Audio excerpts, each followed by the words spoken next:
welcome to the Good Growth Podcast. In each episode, we'll be speaking to leaders in business and digital across a range of sectors, from retail to media, education to innovation, and many more. So sit back and enjoy. Today I spoke to one of the best known figures in digital media, Mary Keane-Dawson. Mary made her name in the 90s and 2000s working for some of the highest profile businesses. Her outspoken and forthright nature stood out in often male-dominated environments, and today she does a lot of executive coaching. She was recently named one of the Drum's 25 women who shaped digital too. So listen as I ask her about her career and her views and take on the industry. Mary, good morning. Thank you for joining me. Good morning, Dan, and how are you today? I'm very well, thank you. How are you? Very well indeed. Thank you very much. Brilliant. So we've got you here today to talk mainly about your career in advertising and digital and how that's evolved over the years. So I believe it all started in Fleet Street in the 80s in advertising. Is that right? It did, yes. I left university and, like a lot of people, didn't really know what I wanted to do.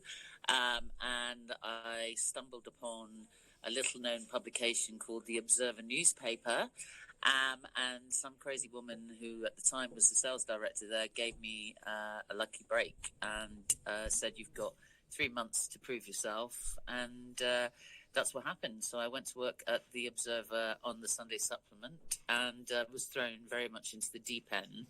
And at that time, Fleet Street was going through one of its first of its many revolutions, as we were seeing the advent of desktop publishing emerge. And I always say that desktop publishing was kind of the early version of the internet because it enabled people to actually, it lowered the barriers to entry for publications. And very quickly after, a very short period of time, lots of entrepreneurs in the publishing industry started publishing their own magazines because it was very cheap to do so.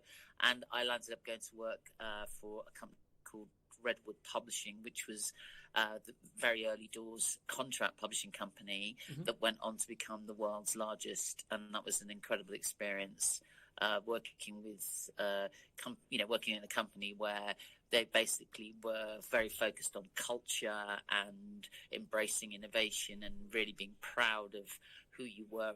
And I learned probably more working for Mike Potter and Christopher Ward than I ever did on Fleet Street. It was a great experience and one that I've used to as much as I possibly can over the last 30 years. So, yeah, that was my start.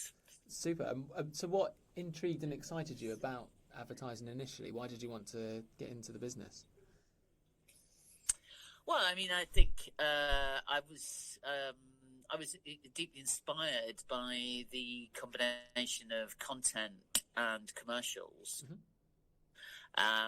Like most students, I didn't really think very much about, where money came from the point of view of, industry or commerce.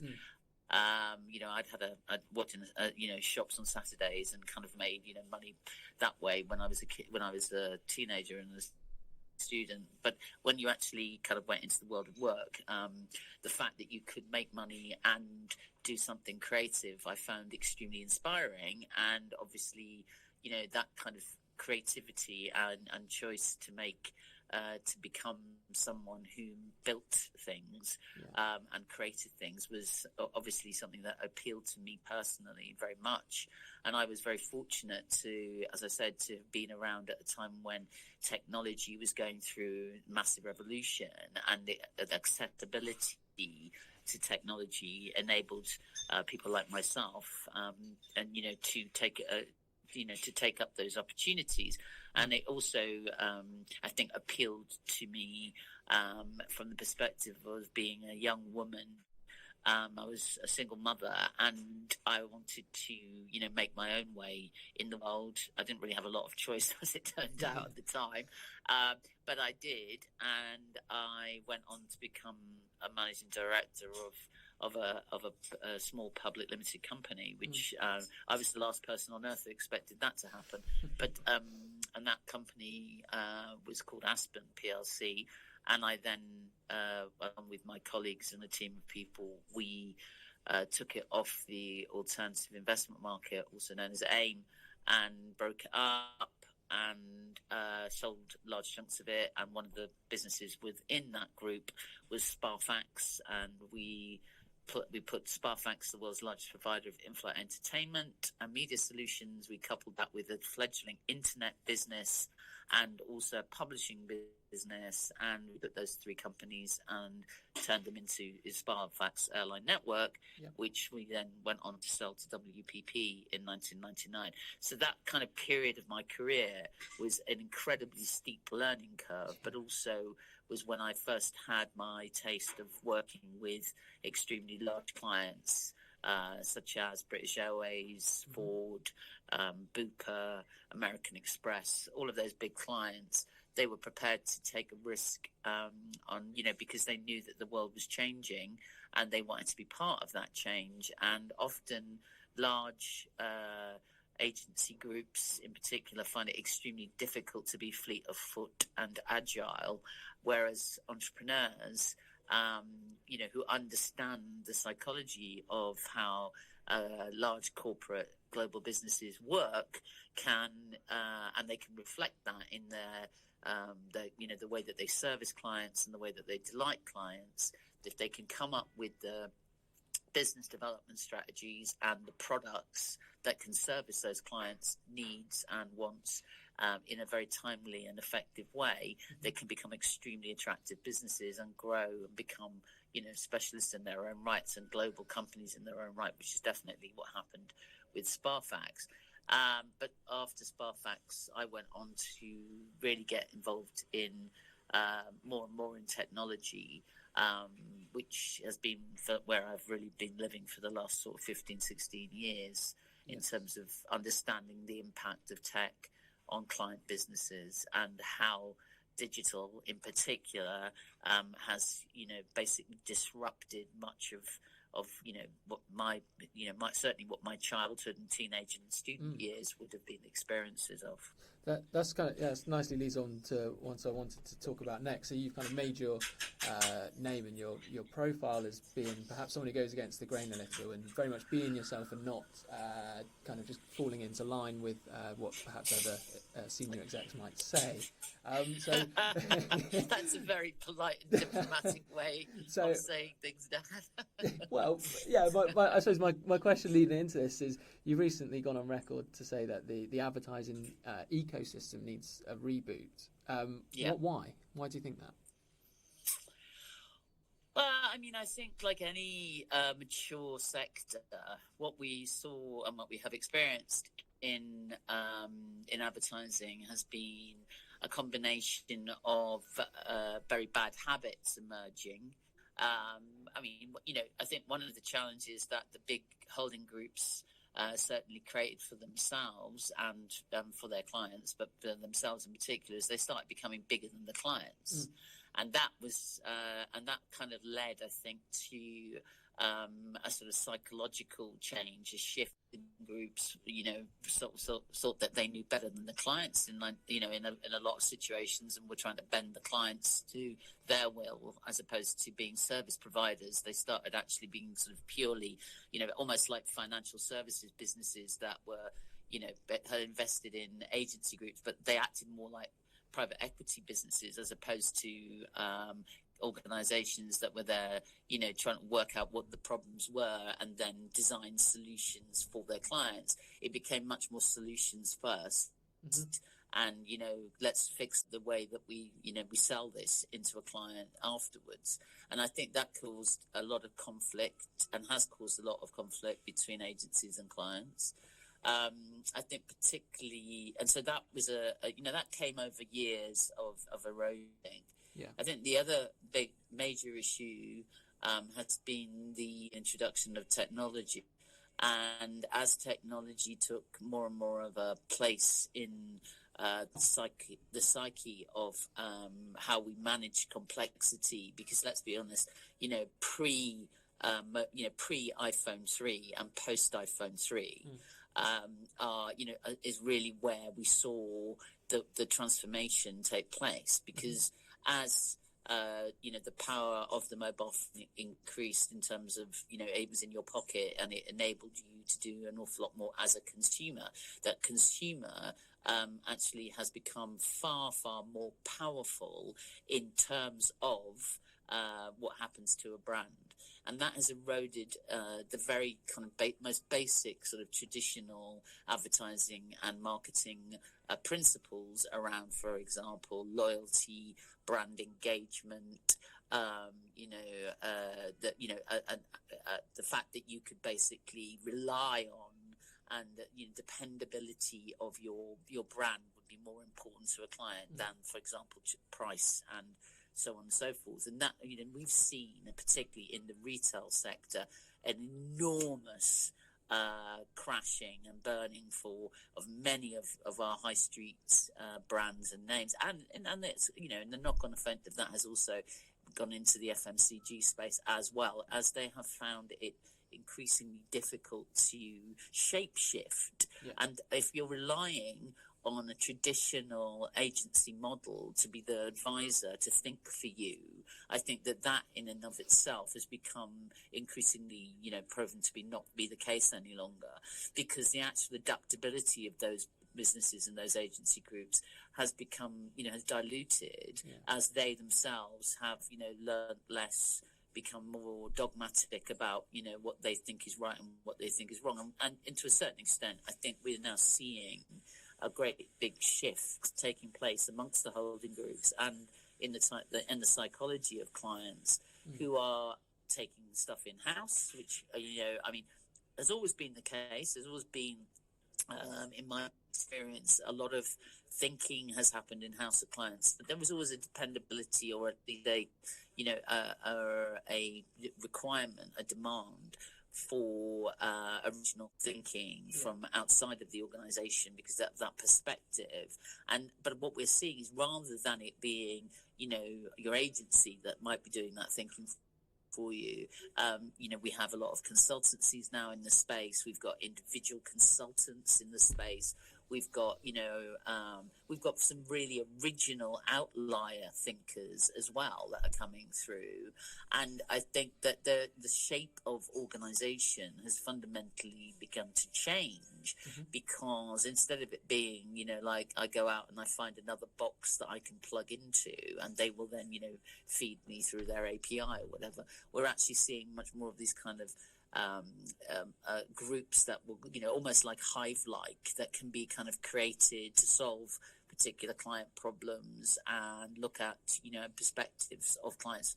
For example, I think Unilever are doing some amazing work in this space, working with a lot of very different thinkers globally about how do we solve problems around environmentalism, and this is a perfect example of where you're seeing an organization actually putting purpose at the very heart of its being, rather than purely being my share price must be, that is the number one focus. So I think we are seeing a real cultural shift amongst clients, and in a sense, to go back to the point I was making around, the agency world needs a reboot. It's because, in a sense, they are now trailing the client's thinking. And that, I suppose is where, although I am an outspoken critic of a lot of the practices, I'm also a believer that the relevancy for agency and for marketeers has never been greater as we face these, what seem unsurmountable crises that affect the world right now. Brilliant. That's fantastic, and you've covered my agency questions nicely there as well. So I want to kind of just move on to the in more recent years you've kind of had this executive coaching role, and so I'm keen to know, are there, from your experience in going into businesses and speaking to execs, are there kind of common pitfalls that you're observing when you speak and listen to them, and if so, how are you helping them recognise these pitfalls? That's a very good question. I think that the main point I would make to all of the people I've worked with and the companies that I've worked with regard to how to coach, or what key takeout I have from coaching is that, no one gives you permission to do anything except you. And that can quite often be quite a shocking revelation to people because, there's often a question that especially when you get into a reasonably senior position, it's like, well, how the hell did I get here? Yeah. I'm not really quite sure. And now I am here. What do I do with it? And I think there is a sense of, a disconnect between often when you're in a very senior position between, the challenges that you face and where you are headed, and how that works from the point of view of building a really powerful and high performance team around you. And also the other thing is about letting go, of the baggage of, ego in particular. I think that one of the biggest challenges that we have with leadership is the fact that, people kind of go to one of two extremes. They either think that, I shouldn't really be here and I'm going to get found out, or they go the other way, which is like, I'm the only person in the world who can do this, and they develop a messiah complex. And clearly both of those positions are, dangerous for different reasons. So, my coaching work is really about developing self-awareness and confidence for the individuals around, their own capabilities and also the capabilities of other people and their team, and different countries. And in a lot of instances, I work with people who run businesses that are in many different regions of the world, and understanding, the cultural differences and the motivations of how we as individuals work, and how we look at the world, and the lens in which we look at the world through is a very fundamental part of realizing and discovering, who you really, who you can be, and your potential for realizing your own, your own journey. I think that, I've been on the journey myself, and I'm still on it. And I feel very grateful that, I was given the chances and the opportunities that I have had in my career. And, I still believe firmly that the best is yet to come, because, you create your opportunities. And yes, I took a truth pill somewhere along the line, and I'm the first person to admit that I've made some mistakes in my life, but without a shadow of a doubt, I've learned more from those than I have from the greatest successes that I've had in my life. And it's about understanding, failure is not something to be afraid of. Failure is actually something you should embrace, and recognize that through failure and through success, you actually appreciate both experiences far better, and much, much more about what you don't know. And that's very important to understand how to optimize, everything in your life and get the most out of it. And I'd say, well, one last thing is appreciate the people who love you, because those are the people that really matter when it comes down to it. So that's brilliantly said, and a great point to wrap up on there. It sounds like a lot of what you're saying there wouldn't be too dissimilar to what you would say to someone who's just come out of university or something and is looking for their first graduate job, in terms of you got to, kind of get to know yourself and, know your strengths, and you be brave and put out there. Is it sometimes a case of execs perhaps haven't had that kind of self-reflection for quite some time, and it's opening that up again? Yeah, I think there's a lot of truth in that. I mean, I think that fundamentally, I would love to say that most people leaving university really do reflect on what they want and what have you. And I mean, and don't get me wrong, I'm sure there are lots of people who do, but often you're just like, I don't know what I want to do, and I just need to get a job, because I've got a loan that I need to be paying off or whatever. And, life gets in the way, of all of us. I mean, that's why we lose contact with friends that we might have had when we were at school and what have you. That we meet people, we don't think they're fantastic, but then the following day, some crises at work sets us into the moment all the time. And I think there is a huge amount to be said for people taking time out to reflect. And when I said about, going back to my point around about advertising agencies need to reboot, I think also individuals need to take time to reboot every now and again and switch off and actually just focus on what is really important in their lives. Because your brain processes an awful lot when you're not actually conscious of it. But it's good every now and again to check in with yourself. And it's creating a facility for that to happen has really been, I suppose, why I got involved in coaching. Yeah. And I still really do love coaching people. It's one of the things that I get the most joy out of in my career. Mary, it's been brilliant chatting to you. Thank you very much for your time. I could have talked for a lot longer. But yeah, brilliant. Thanks for joining me. Thank you very much, Dan. It's been a pleasure. Thank you.